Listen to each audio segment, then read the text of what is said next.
Solo là, très rapidement. À la régie Jingle et on se retrouve avec la deuxième partie.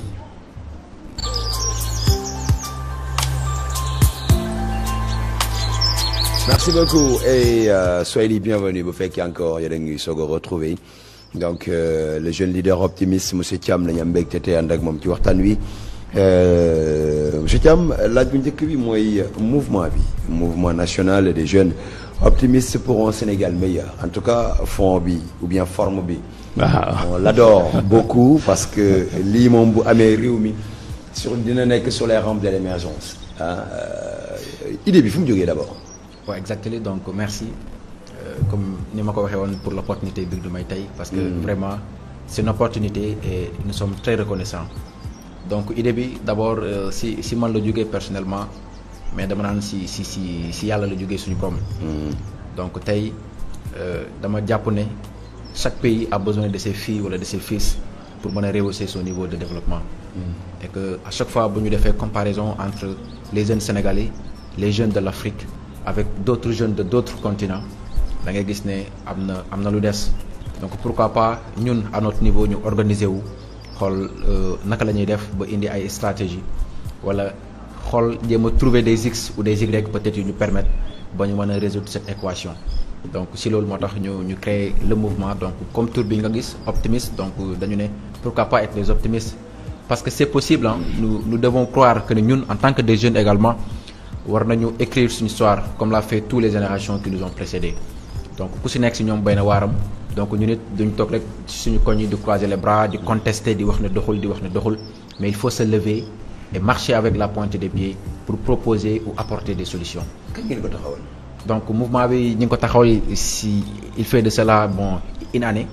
ñu nekk di def pour le moment la massification au niveau national di def le maillage di massifier davantage le mouvement. Comme mouvement politique la. C'est un mouvement politique mais xam nga tey ñun Sénégalais yi donc en tout cas li ëpp ci Sénégalais yi ak ci jeunesse bi tey soo waxee politique seen xel day tiit parce que politique bi ñu tàmm a gis peut-être c'est pas ce politique là ñun qui nous anime notre mission c'est d'apporter une autre vision une vision futuriste et une vision novatrice vis-à-vis du concept jeunesse c'est-à-dire que politique dans le sens mathématique du terme c'est ça notre mission wala xaj na tey c'est ça notre objectif ndax tey bu ñu defee comparaison entre la jeunesse de l'Afrique et la jeunesse de d'autres pays ou de d'autres continents du monde dañuy gis ne par exemple l'Europe a une population essentiellement composée de vieux et foofu on voit pas mal de jeunes aujourd'hui dans les instances de décision et tey Sénégal ñu ngi ñuy wax ne 40% de notre population am nañu moins de 15 ans 60 vers 70% de la population moins de 35 ans et tey c'est rare ñu gis ces jeunes là dans les instances de décision am nañu ci yeewu bien vrai mais ñooñu souvent dañ leen di utiliser encore dans les partis politiques donc pourquoi pas ñun tey la jeunesse ñu créer loo xamante ni c'est pour la jeunesse et par les jeunes. Très bien donc ñoom ko bëggoon a relancer tuuti benn question rek. monsieur Thiam. am nga confiance ci say dirigeants ba tax nga optimiste xam nga da nga optimiste. gis nga politique bu leer ak gis-gis bu leer ak waaxu jëm ca ba yow tax nga optimiste man loolu rek laa bëggoon a laaj ndax am na confiance ci sa ay dirigeants xam nga danga ne pour Sénégal optimiste mooy gëm sa yaakaar yaakaar exactement yaakaar nag dama jàpp ne war na am lu ko fondé mais am na premier 10 ans première Abdou Diouf noonu la doxale ne 10 ans yu mujj yi boo gisee ñu contesté woon Ousmane Tanor Dieng dañ ko parasité Ousmane Tanor Dieng bi ko Abdou Diouf di teg ci wetam jiitewuloon dara amul benn boo gisee Moustapha Niass nanguwutoon Moustapha Niass jiite woon na Jeunesse socialiste boo gisee Djibo ko nanguwutoon jiite woon na am nay jaar-jaar yu dëgër mais biñ commencé parasité foofu la yëf yi yàqu Abdoulaye Wade moom durant 12 ans léegi kii mi ngi nettali kenn ku wax ne depuis 96 renouvelé wuñ instance su PDS donc lu ngeen envahir ci politique yi te parti yi continuer di doxee nii muy doxee yaakaar naa ni cooway bari rek problème parce que président Obama waxoon na ko l'Afrique n'a pas besoin de sommes forts mais des institutions yu fort lañ soxla suñ ne institution yu fort nag parti politique yooyu ci la ay ñu mu nekk lu leer loo xam ne ku ci dugg xam nga li nga ciy duggee am nga espoir ne suba mën nga koo jiite mais loolu amul boo gisee pëccëxoo bi am ci renouvellement yi fi mu ne tey ñu ngi jëm élection locale 70 conseillers la Kaolack di tànn li ma leer a Macky Sall dina jot plus de 500 personnes ci kaw taabalam pour tànn ci 70 personnes ku am xarit ku am kii fexe ba sa tour dem nga xam ne mooy def arbitrage Macky Sall naka la mën a defee arbitrage Kaolack am na ñum xam ñi seen tur gën a fës xam na leen mais base bi mënu leen a xam ndax da wax naa ko Macky Sall 1981 la am bac jógee Kaolack mosoo dégg fu mu fi séjourné xëy na garde na ay relation mag nii mais xam Kaolack ba bu tànn jotee tànnal dëkk député yomb na mais tànnal dëkk conseil municipal yombul normalul jaaduwul warul te bu ko defee échec la koy indi lu am solo la waaw c'est vrai ñu ñëwaat waaw xam nga dama bëgg rebondir ci li suñu papa wax que Braque wax na ne l'Afrique n'a pas besoin des hommes forts mais des institutions fortes mais man j'aurais bien souhaité que le président des États-Unis Barack Obama l'ancien président des États-Unis mu wax ne l'Afrique a besoin des institutions fortes mais également des hommes forts xamul tax parce que tey dama mës a lire benn livre Guilaine moo ko bind ko sur le prophète Mohammed paix et salut d'Allah sur lui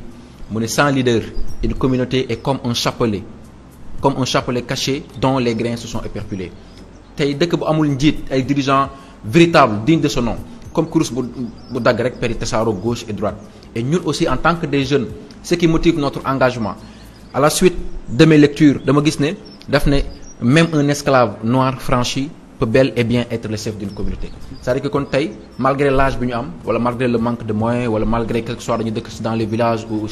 ce genre de truc loolu warul nekk benn obstacle wala benn entrave bu ñu war a empêcher ba ñu extérioriser vraiment l'amour pour l'affection bi nga xamante ni en tant que des jeunes en tant que des citoyens de ce pays am nañ ko également pour suñu réew. ba ngeen taxawee léegi. ci yan domaine waaw doon ci bëggoon a kii rek maanaam lim ne Afrique a besoin de institutions fortes gis nga institution il faut mu am leader bu koy incarner. exactement bu fa fekkul institution yu dëgër lu ko neex lay def parce que nit moo mel noonu boo fa fekkee organisation boo mënul dara. da ngay continuer loolu mën a imposer sa leader waaye doo imposer nu la neex waaye bu ñu fa fekkee benn organisation bu dëgër mais organisation yooyu nag moo amul. ku fi nekk ci sa xalaatu bopp ngay ne ak lu la neex. très bien donc kon bu ñuy wax nañ tàmbalee ci institution yi bu dëgëree nag. ñu am ay hommes forts yu ko incarné. lu am solo la beneen wàll bi nga xam ne bëggoon naa ju dugg ci mooy ba ngeen taxawee léegi nga ne ci at dong la toll. te jafe-jafe yi bari na te jeunes yi ñu war a relever bari na ci yan domaine ngeen njëkk a attaqué yéen. exactement donc su leen ñu njëkk a attaqué mooy le fait de conscientiser la jeunesse d'abord parce que lépp foofu la war a commencer ñu gëm ne on peut faire quelque chose pour notre pays. tey y a beaucoup de jeunes amatuñu espoir wala ñoom pour ñoom jàpp nañ ne ñoom mënuñ def dara pour seen réew quoi xam nga tey man dama gëm ne le premier amour c'est l'amour de la patrie tey ñi ngi sensibiliser la jeunesse di def d'abord des actes. comme ni ma koy waxee à travers notre mouvement que ñun ñëpp. c'est-à-dire que autant que nous sommes nous devons tous agir dans nos communes respectives dans nos départements respectifs et dans nos régions respectives. joxe le bon exemple. pour montrer à la jeunesse que ne le changement bi ñu bëgg si ñun la war a jugee te changement boobu également pour mu am il faut que ñuy def des actes de citoyens parce que quand il s'agit des actes de citoyenneté wala des actes de bienfait wala des actes yoo xamante ni c'est salué.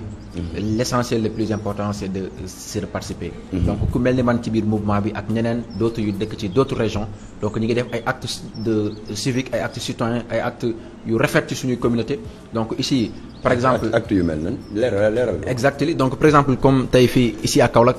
donc sant yàlla ñu ngi commencé di def pas mal d'actes ci Kaolack donc def ay actes sociaux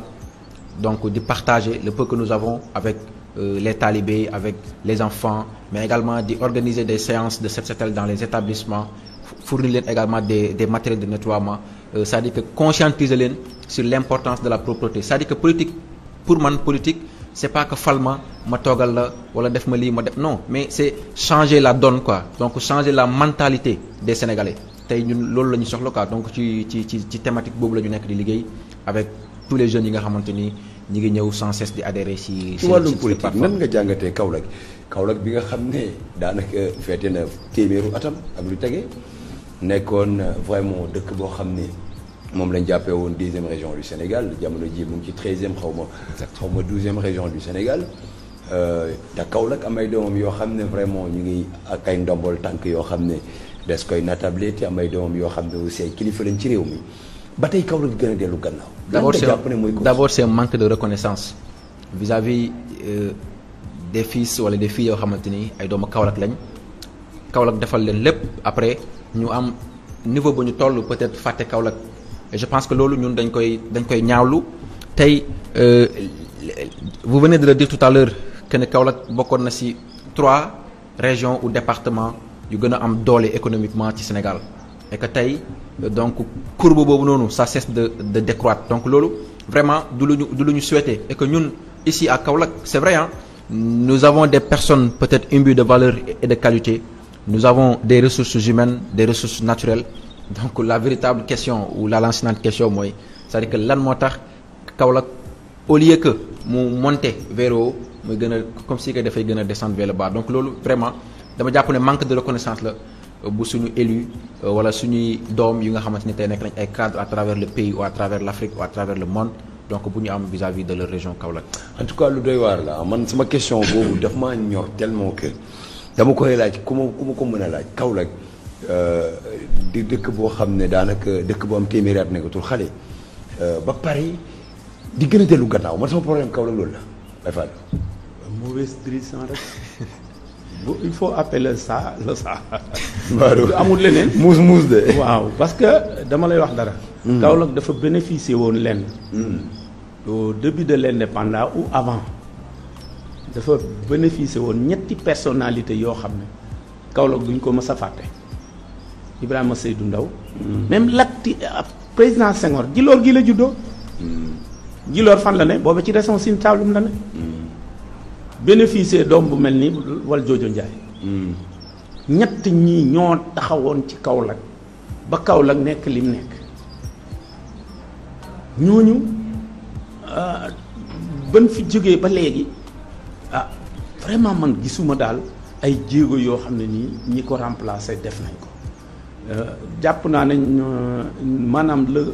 mal bi gën a bi Kaolack gën a sibir mooy problème Valdiodio Ndiaye 1962. buñ jàppatoon Valdiodio Ndiaye lañ doon xam nga lu ñu doon wax.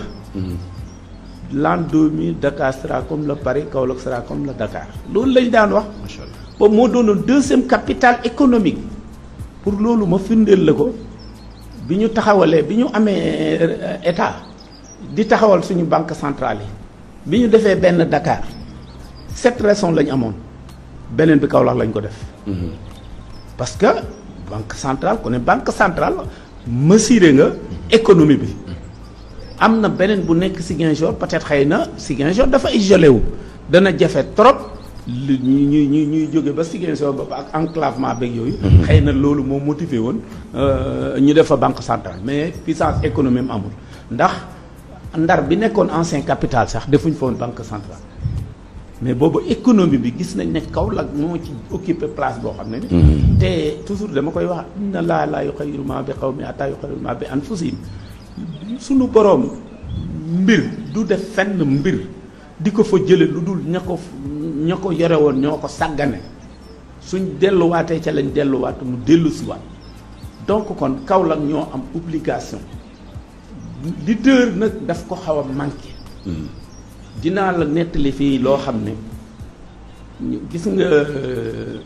daanu Wade président Wade daanoon bokk na ci li nga xam ne nii moo bàyyi Kaolack mu continuer di dund lii muy dund maa la wax ne la amoon na ay personnalité yu defoon délégation dem gis président Wade ñu toog ci bureau xamal ko ne ko yow de président Wade daa mel ni delloo woo njukkal Kaolack sa premier congrès yaa ngi ko defee Kaolack sa parti am doole réew mi yëpp xam ko nga yor réew mi pendant fukki at te Kaolack xamuñ lu leer lu mu bénéficié wu ci Kaolack am na Kolda am na programme spécial Fatick am na programme spécial Thiès am na programme spécial mais Kaolack n'a rien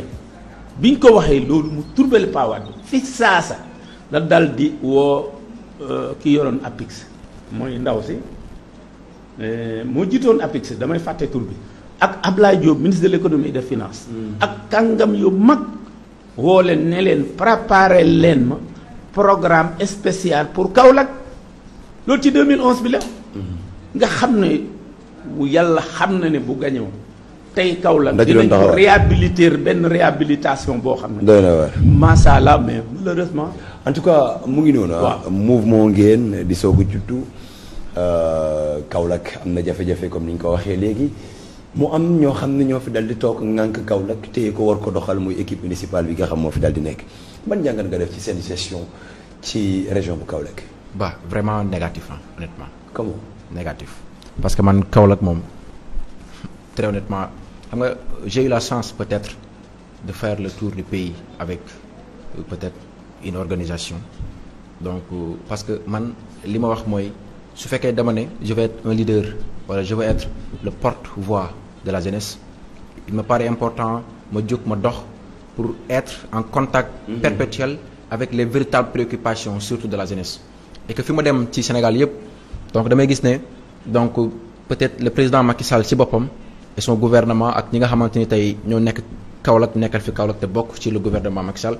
donc am na taxaw bu des bu ñu am pour cette belle région Kaolack parce que ci wàllu infrastructure da ngay gis ne Kaolack fii tali bu baax très honnêtement. jaaral buntu zone militaire da ngay safarus. partout lew na surtout lew na. non man foofu moom ma ne surtout lew na. non man gisuma fi tali bu baax. tout ce qui est lew na kay. gisuma fi tali bu baax te bu ñu nekk Kaolack moo nekkoon troisième ville ou deuxième ville économique. tey deuxième pour le troisième deuxième vers Matam vers le nord da ngay gis vraiment ay tali yoo xamante ni donc président liggéey ko fa pourquoi pas Kaolack donc là vraiment c'est une interrogation bi nga xamante ni tey ñu ngi koy. li ñu doon reproché Pa Wade daal négligé gu mu négligé woon Kaolack wax dëgg lu mel noonu lañ xaw a gis ci président actuel ndax wax dëgg yàlla procès yu dëgër yu yoo xam ne day wane xar kanamu Kaolack wax dëgg yàlla man gisuma ko wax dëgg. très bien boo waxee nag ñu naan la ñu continuer waaw. ba PIDC bi def na li mais PIDC bi li ko taxoon na jëg dëgg-dëgg les pays limitrophes ñi nekk ci frontières yi yu gën a bëri xëy na Kaolack bénéficié woon na ci am na ci lu fu mel ni ñaari tali quelque chose comme ça mais loolu rek du Kaolack ëpp na loolu. Kaolack programme spécial la waroon am. comme bi Thiès amoon 40 milliards ou 60 milliards ñu xool li ñu war a defal Kaolack xam nga man toujours damay wax ne pour diriger dëkk il faut au moins nga nekk économiste tuuti ku ne xam na ne changer xar-xanamu dëkk. dafay xëcc ay investisseurs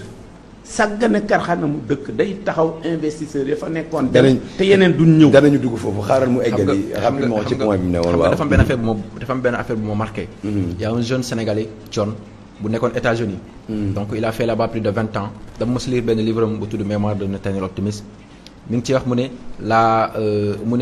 ne la très précieuse liberté d'une citoyenneté américaine représente un héritage qui est indispensable de préserver et de respecter. Ne jamais s'avouer vaincu, ne jamais baisser les bras, ne jamais c'est-à-dire que repousser, car un homme libre dans sa tête peut vraiment accomplir l'impossibilité. Donc je pense que tey gis nga cet état cette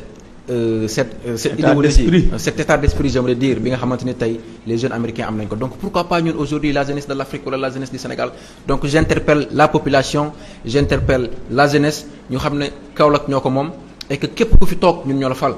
donc bu ñuy fal koo xamante ni dafay ñëw après xam nga avant les élections parce que tasaari xaalisam jox ñu 10 000 convaincre ñu nous ne sommes plus à cette époque donc heure bi ñu nekkatul heure corruption nekkatuñ heure récupérer 5 000 ou 10 000 votel nit mais moment de programme la xool ban programme wala ban nit moo nekk la personne idéale bu mën a apporter cet changement bi nga xamante ni par exemple ñun Kaolack loolu lañu soxla et je pense que tey ñun foofu lañu toll quoi donc jeunesse bi si loolu lañ leen di woo ñu bañ a topp nit pour topp nit wala topp nit pour tes propres intérêts mais nañu topp nit pour l'intérêt de Kaolack surtout lu am solo la te lu jar a bàyyi xel la l'intérêt de Kaolack. bëggoon naa ñëw ci lu mu tuddati équipe municipale bi man defe naa ne amuñ ci responsabilité parce que équipe ñooy def résultat est-ce que équipe la woon liste Benno Bokk Yaakaar la tuddoon li ko composé woon minimum ëpp na 30 partis kenn ku ne bëgg a représenté wu ci conseil municipal bi ñooñu est-ce que mën nañoo nekk équipe ce n'est plus possible. ñoom au lieu ñuy xool intérêt Kaolack kenn ku ne yaa ngay sauvegarder sa intérêt parti. loolu nag mënoo di sauvegarder sa intérêt représenté au sein du conseil municipal rek maa ngi ci yow loolu moo la animé waaye amuloo benn vision bu leer boo xam ne nii benn programme bu leer yow daal li nga mën taxaw di déglu état bi loo xam ne mën na ko mu def à chaque fois damay wax ne Sénégal 557 communes moo fi ne 557 communes yooyu Kaolack benn la ci ni état bi war a defaree Kaolack ni la war a defaree 557 communes yi suñu taxawee di xaar état Kaolack du mës a baax ndax li ma la wax 2012 ak tey mi ngi bëgg a amee fan. kenn mënu laa wan lu leer lu fës loo xam ne lii gouvernement Macky Sall moo ko fi def na su fekkee dañuy wax rek te yàlla tax ñun gisuñu ko te da bëggoon naa ko wax sax xam nga bi ñuy wax ci au lieu de homme fort institution forte gis nga parrainage bi ñu indi woon ci élection présidentielle xam nga lu ko taxoon a jóg société civile bi ñoo ko proposé woon xam nga lu ñu bëggoon a wax dañ ne parti politique yi nii mu baree waratuñ rek Mactar monsieur Thiam Fallou ñu defar seen kii dem demander parti politique ñu may leen ñu ne dañoo bëgg ku bëgg a te am parti politique il faut mu am 10 000 sénégalais yu la parrainé yoo xam ne dañuy nekk ay électeurs figuré wu ci liste électorale bi nekk ay citoyens yu ñu xam éligible et lire yooyu yëpp loolu lañ ci jublool maanaam ci fayu élection yi rek mu nekk benn arme boo xam ne nii état mën na koo jëfandikoo dal koy jëfandikoo pour élection yi mais loolu taxu ko woon a jóg am na solo vraiment jamono ji yéen ak mouvement bi lan ngeen pare pour taxaw ci thème def ci ngir mën a changer xar kanamu Kaolack joxaat Kaolack li tubaab di wax son lustre d'antan redorer le blason de la région de Kaolack qu'est-ce que vous prévoyez de faire exactement d'abord il me paraît important ma leeral benn point mooy que ñun au niveau de notre mouvement nekkuñ derrière aucun parti politique ni derrière nekk leen ci derrière parti derrière aucun leader politique non nekk leen ci derrière leader yi nag xool man maa bëgg ngeen ne ci derrière leader yi non parce que aujourd'hui tey la véritable question pour man nekkul nekk ci gannaaw nit wala topp ci gannaaw nit mooy fexe inculquer ci boppu ndaw ñi ci boppu jeunesse bi que ne cet changement d'abord du ñoom rek ñoo ko war a apporter du nos élus wala mais au-delà de l'État également c'est-à-dire que ñun la population ñun les habitants de cette population je pense que nous devons faire quelque chose pour notre pays parce que y a des projets dëgg yoo xamante ni tey man dama koy saluer mooy UGV je ne sais pas mooy projet de l'assainissement boobu État mettre en œuvre mais da ngay imaginer tey boo rombee ci mbedd mi ñoom dañuy seetal et après des citoyens dañ fay romb di tilimalaat donc état d'esprit boobu noonu tey je pense UCG exactement donc état d'esprit boobu noonu je pense que ñun tey sénégalais yi également ñun Kaolackois donc war nañ ko dépasser bon juste pour dire que pour construire c'est-à-dire que un pays une communauté bu mën di doon il faut que d'abord les élus jàppalante ak les citoyens yi nekk ci réew ma ba ñu mën a tabax ñun réew moom noonu quoi ñun combat boobu moo nekk le combat idéal bi nga xamante ne tey moom lañu vraiment en tout cas lu am solo la Baye Fallou li nga jàpp ne daar bu ñu ko defee Kaolack mu indi coppite ci gisu Kaolack leader rek il nous faut leader. exactement leader bi nag je ne vois pas quelqu'un comme Serigne Mboup wax dëgg yàlla il faut le dire wax dëgg yàlla moom def na ay jéego fii ñu toog di wax àdduna bépp du ñu seetaan. ci moyen boppam la ko taxawal. ci lu wér. te communication dafa am rôle bu muy jouer ci développement ñu ubbil ko Kaolack gépp lépp loo xam ne nit am na ko comme xalaat. pour waral luy suqali Kaolack ñu ubbi la suñuy buntu nga mën a ñëw wax ko fi lépp loo xam ne dafa naqari nit ci Kaolack mu jàpp ne bu ko jàmbatee mun na faju ñu ubbil ko suñuy buntu yaakaar naa loolu doo ko weddi bërki démb conseil en communication wu l'actuel maire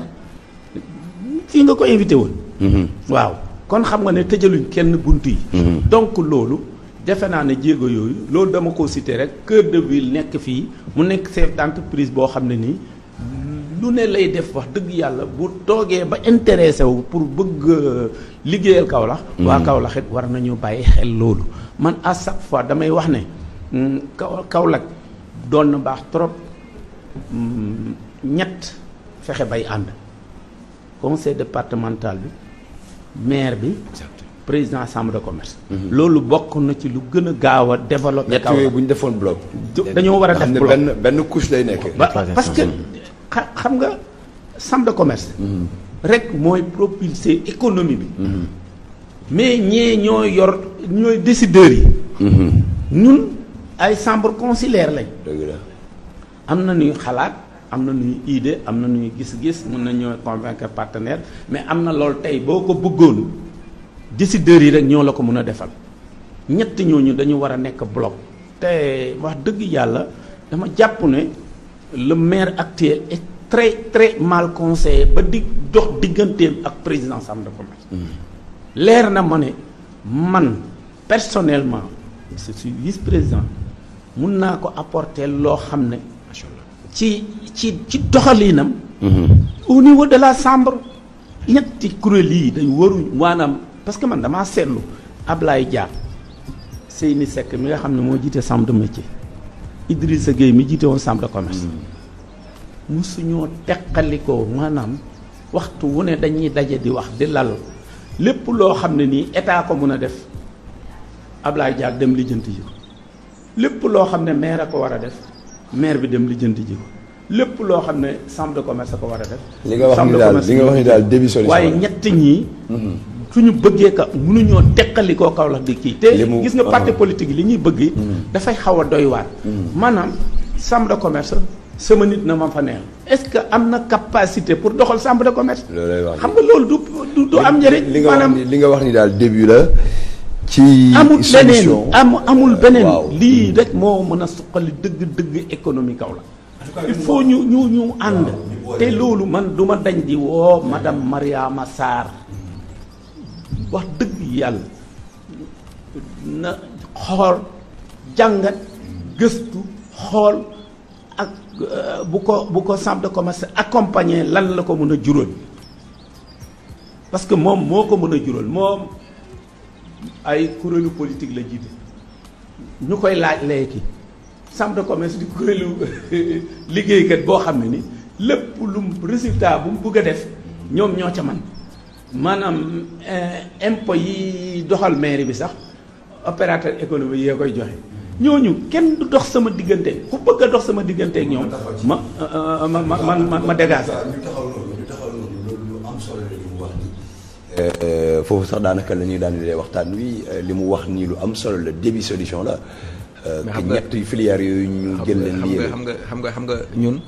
il fait partie de notre devoir en tant que des jeunes yu bëggal suñu localité wala suñu réewu ndam. donc ñu gis vraiment des choses yoo xamante ni c'est à saluer ñu saluer ko. et je pense que comme il vient de le dire suñu tonton. Ce grand monsieur que vous venez de citer suñu tonton Serigne Mboup. Je pense que man personnellement j'ai un grand estime vis-à-vis de sa personnalité parce que dama jàpp ne li gën a am solo ci Sénégal wala tey li ñu soxla ñun Afrique wala Sénégal du yëkkati xaalis rek jox nit pour mu topp sa ginnaaw wala pour mu wax lu la neex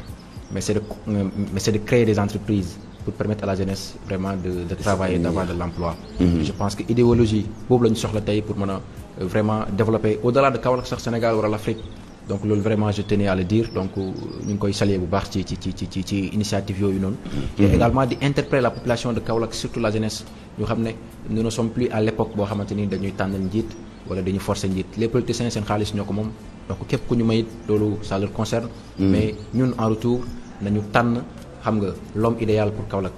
nit nga xamante ni jàpp nañ ne. bu ñëwee dina mën a apporter cette solution dina mën a apporter le changement véritable bi nga xamante ni c'est tant attendu vraiment par la population de Kaolack. lan ngay daanelee tey ci waxtaan wi. donc di am fierté di am fierté di kontaan di wax ne vraiment c'est encore une fois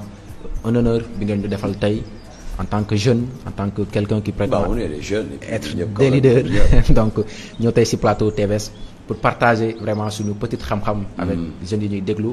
Juste pour dire que nous sommes à la fleur de l'âge. Et donc, je vous prie, la jeunesse, d'unir et d'utiliser toutes nos capacités ainsi que toutes nos opportunités afin de réaliser les rêves de nos parents, mais aussi de concrétiser l'espoir que notre commune, que notre région vraiment place à nous.